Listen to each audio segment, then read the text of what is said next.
me start with you, Kevin. Well, we've seen what is happening at the coast. Yes. You know, NASA has been going there on several occasions. Are we reading some sort of a panic mode from NASA? It's not a panic mode. I told you last time we spoke that the battle is so close that you don't let go even one vote. In fact, you'll spend several millions consolidating your one vote wherever it is found. And you remember just the other day, DP was there. So NASA must go back there to remind them that whatever he told you has not changed the way we have been, because we all know that the coast have also been a NASA stronghold. But you must also go back to history. You remember in the last general election, close to the general election, there was a lot of insecurity at the coast, which culminated on the voting day killing of several policemen in a Land Rover. This time round, it has started again. There's a lot of insecurity there. What we don't know, what will it culminate into on the voting day? That is what we don't know. But with that pattern repeated, it begins to tell me that there could possibly be people behind it. The reason we are yet to find out.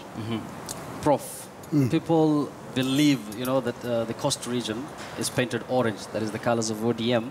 But we are seeing NASA leaders making several, you know, visits there.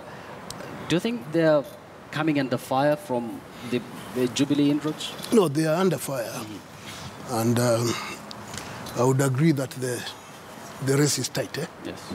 So each side has interest in making its presence not disappear. So the concentration is based on good fear that you could lose it. At present, it appears that ODM has a slight upper hand, and Jubilee is making serious inroads, and that's a source of concern. So it is very normal that they do this to try and consolidate and assure the voters that those who are supposed to be on their side, the true believers, that they should not start wavering about that. Those who are not fanatics are willing to be persuaded, one or the other. And that's where the battleground is, on those who are really willing to make up their mind. Once they see the evidence, once they think through whatever it is. So each side, it's not a surprise that each side is running to try and persuade those people who are there. They're not worried about the fanatics. Those are gone. But the ones in the middle, and there is a substantial number of them, those who are willing to see reason is the battleground. Jerem, do you agree with Prof that the coast region is a battleground and not a NASA stronghold? Let me first say that this race is very close. Every vote counts. And there are so much goodies that the Jubilee government have taken to the coast. Yes. And because of that, NASA has to do everything so that they can get the votes, and they make sure that it remains their stronghold, as they say. But as we speak, you may not really say that it is their stronghold, given the fact that, you know, coast is quite large. Given the Lamu, they are quite sure of a number of votes in Lamu. Mombasa, not much. But in other places like Kwale and other like in Malindi, you know, where again NASA has got a problem in their candidates. The Jubilee government. And we've seen a couple of defections from Kwale and Malindi. That is true, and that is why NASA has to really move into course so that they can at least make make the place their ground, as opposed to a Jubilee, which again is trying to make inroads. Yes, they'll get a number of votes, but I don't think it will be substantial compared to NASA. As you react to that, Owidi, we've seen Raila Odinga and NASA basically talking about issues to do with land reforms, issues to do with, you know, historical injustices at the coast.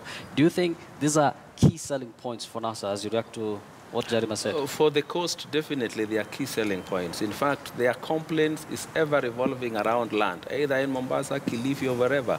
Their complaints are ever revolving on land. And NASA also knows that whoever they are complaining about is never at any time willing to let go of any piece of land, quarter acre, 300,000 acres, or whatever figures. So that is a key selling point.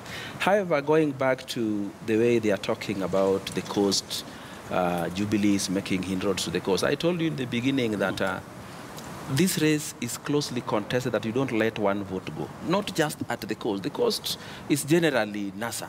It's only that you balance the figures up and down a bit. That explains why Jubilee would rather have the coast not vote. They would rather have vote. When you talk about balancing, are you trying to admit to the fact that Jubilee also has some considerable number?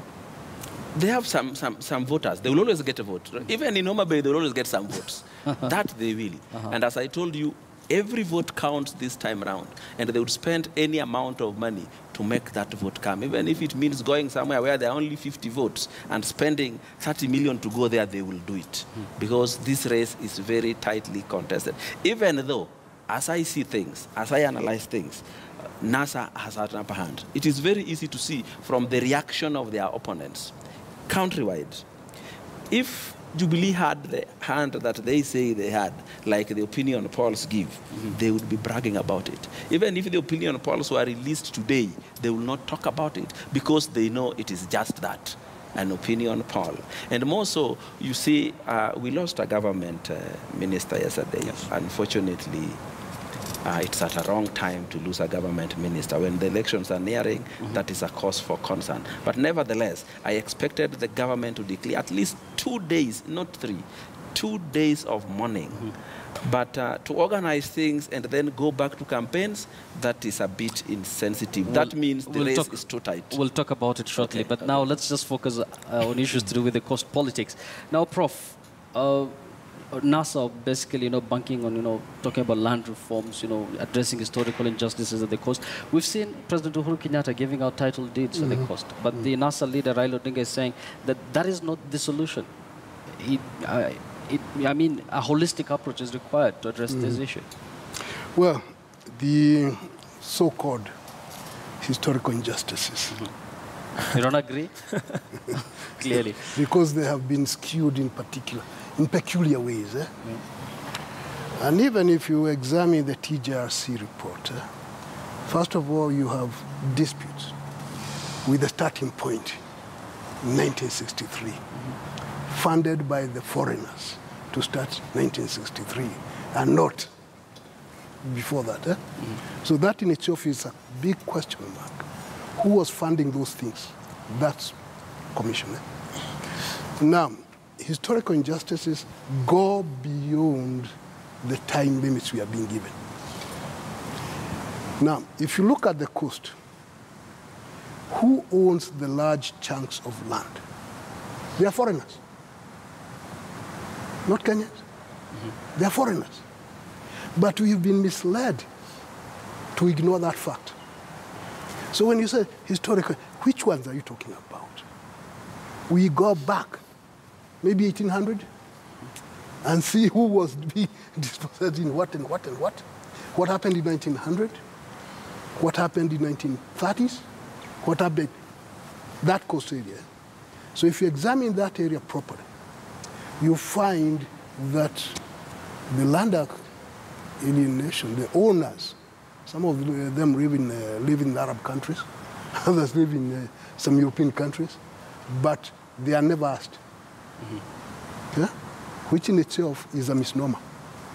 So, if it was to be done properly, let's open up the whole can and say. That's what Raila was exactly talking about. That's what I'm saying, that these, talking about the TJRC is disingenuous in itself. The issue of land is emotive, not just in the coast, it's throughout the country. Throughout the country. This Nairobi here, a lot of people will be kicked out if some of the things you are hearing are to be pushed. So we need a little bit more soberness in some of these things. Yes, land is emotive and you can get a few more votes by. But when people sober up, they say, what the hell are you talking about? Because it borders on warmongering when you do that. And I don't think anyone wants to be portrayed as a warmonger.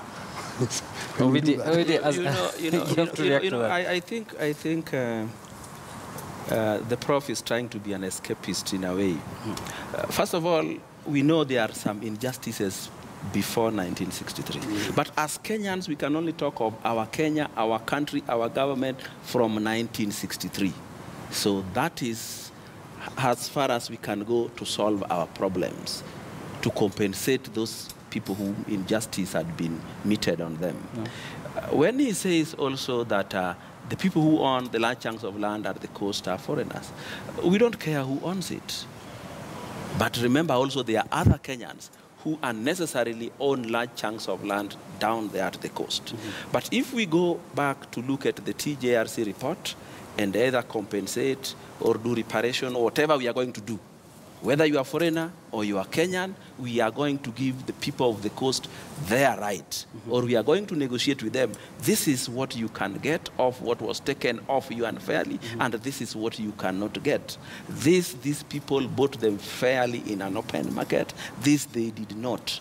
This you can get back, this you cannot get back. It doesn't matter whether they are foreigners or not. But when we single out the foreigners and leave other Kenyans who own large chunks of lands unfairly at the coast, we are not being fair. Of course, these are things that have been clearly outlined in the TJRC report, Correct. and that is one of the things that NASA is saying it should be implemented. Let's go back to the campaign trail once again. As we wait for those pictures from Shimo Latea, where NASA leaders had addressed their supporters there, Jarim, one of the key issues that Raila zeroed in was voter turnout. In 2013, apparently, voters at the coast did not come out in large numbers. So do you think maybe these rallies that we are seeing is meant to, convince people to come out in large numbers this time around? Yeah, I think maybe let me at least talk about this land issue at the coast. I feel so sad when Prof says that the so-called injustices. The injustices are real. They happened since 1963, and it would be just important that we speak about them. This issue that is emotive, and when you talk about it, is warmongering, as Prof is saying. That is not true, because then if we stop talking about this issue, then we're losing much. But if you look at, then coming to a question, if you look at the campaigns all the way from Western to Coast, and specifically former Deputy Prime Minister Mudavadi has been talking of come out and vote, come out and vote. And that then tells you that they know one thing that is not even in Coast, even in Nyanza. One thing that made Raila to be weak was the issue of voter turnout. And that's why, yes, it was low. And that's why they're trying as much as they can to talk to, the electorate to come out and vote. And that's why there was a notion that if you ask money so that you can vote, then you are branded someone else. That's why they're trying even to brand or to come up with such notions. That shows you how serious voter turnout to them is, and how they're taking every vote to count in this election. Already, is voter turnout key this time around? It is going to be key. And specifically at the coast, I had told you in the beginning what happened at the coast as we approached the elections. There was a lot of insecurity, which on the voting day, early in the morning, the first thing that happened, several policemen were lost to gunmen that to date have not been found by the government that came in. So that really made the coast not vote to their actual strength. And now we have to go back there and tell them this time around, come out and vote. And I don't think we are expecting a similar accident, though it wasn't. I know somebody was behind it on the voting day at the coast at that time. So voter turnout will be a very, very big issue, considering also that majority of the loopholes that could have led to some rigging or not have been closed. Each party must go back and convince their diehards to come out and vote, because each vote is going to count. I'm sure even Jubilee are also discussing about issues to do with voter turnout. But even as we wait for those pictures from Shimo Latea, we also are on standby in Baringo, where President Uhuru Kenyatta is currently addressing his supporters in Baringo. Prof, voter turnout, it's also key to the Jubilee side as well. It's not Jubilee or ODM. Voter turnout is important. Yes. End of the story. And anyone discouraging voter turnout is out of his mind. Okay? Because the more people turn out, the more they are likely to vote their conscience. And when they vote their conscience, all these predictions may have a problem, because people will be voting what they believe to be the case, the truth. Let me defend myself a little bit about what that EGRS. We're back again to the language. Yes, because Luther see my two friends there were gung-ho. I pointed out the methodology, the way that commission conducted itself is questionable. Yeah? That's all I was saying. It is questionable. A lot of things were left out. Yeah? Even today, there are a lot of injustices going on, but you will not catch them there. Because the composition, the structure of that commission was questionable. What it came out is also questionable. Not that there are not basic facts there. No, that's not an issue. But the thrust of it is questionable. And that's all I'm saying.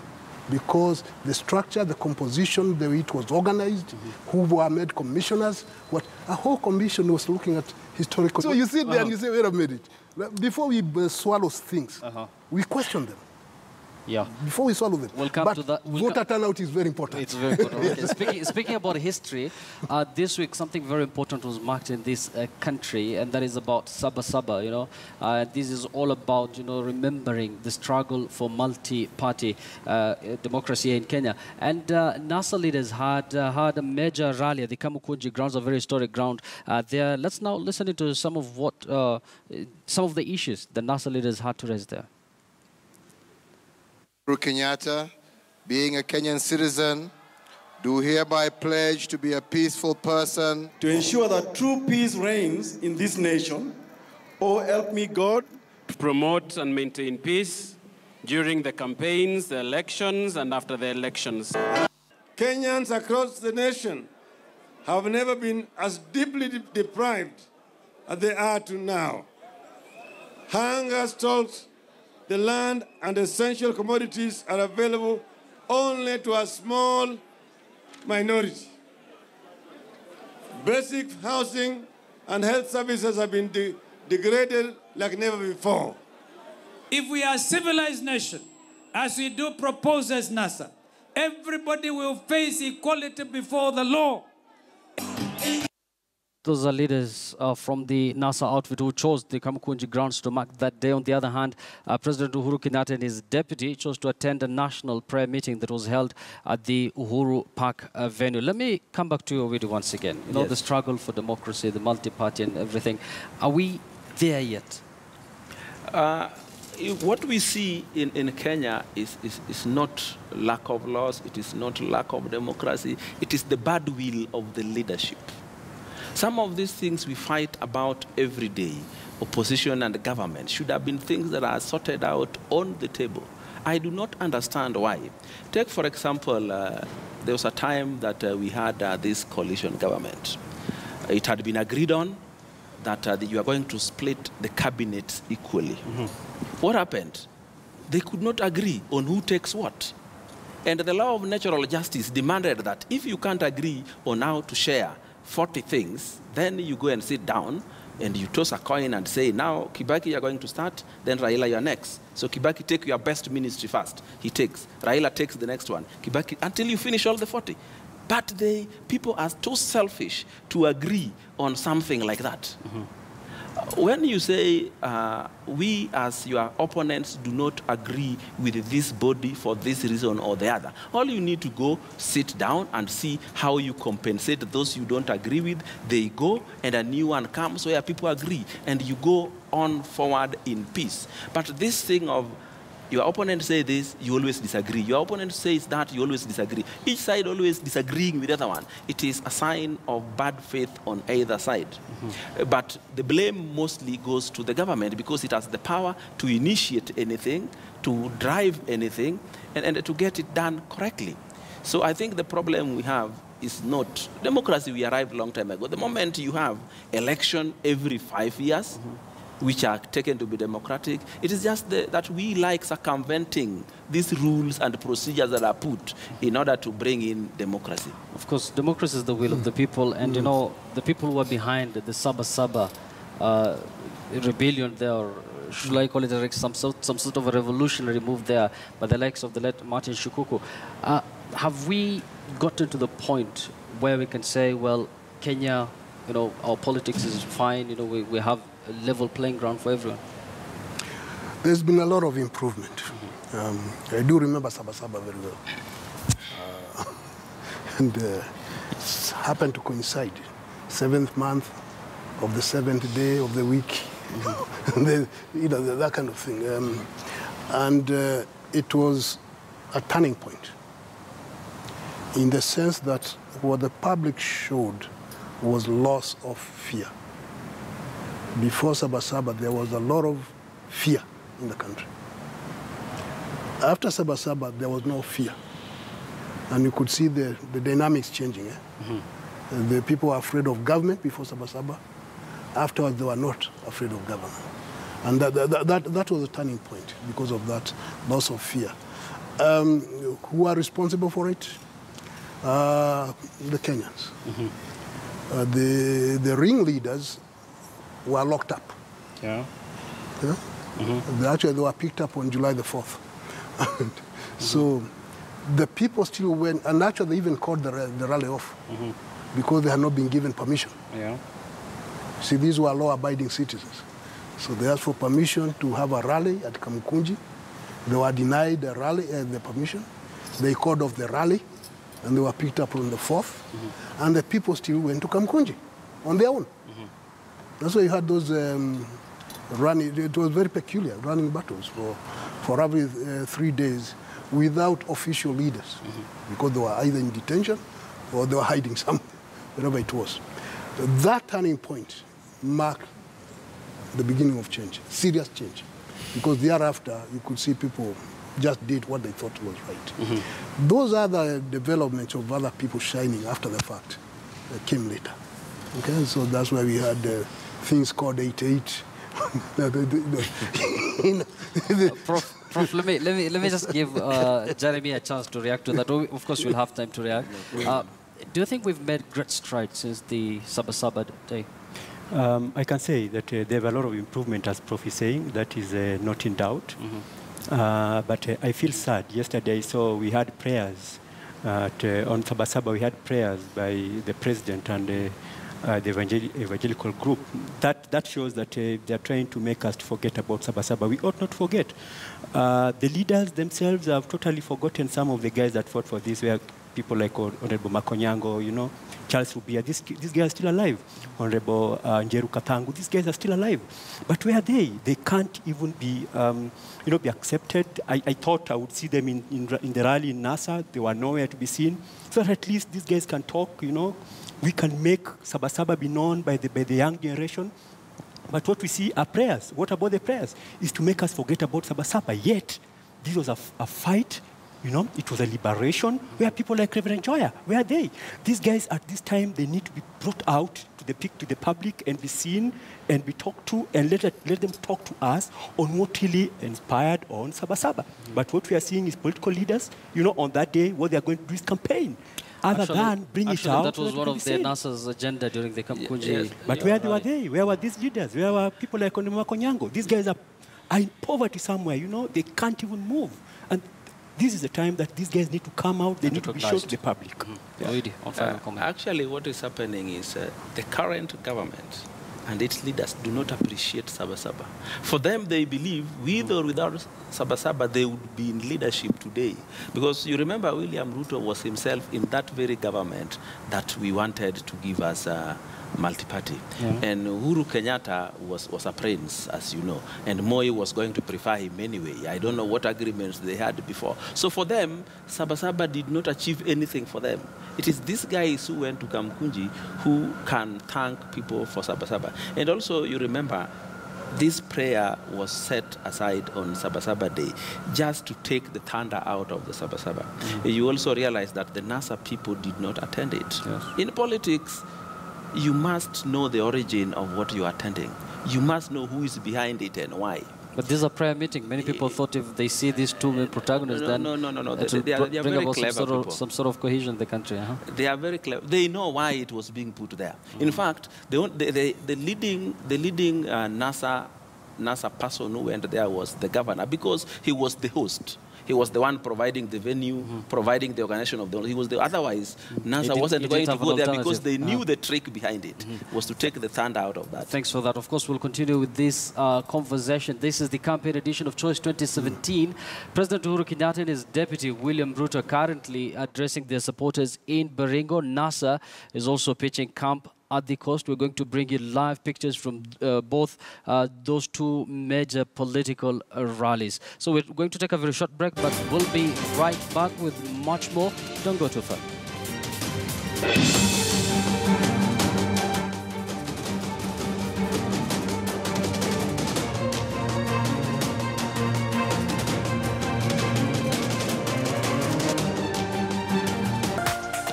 This is KTN News.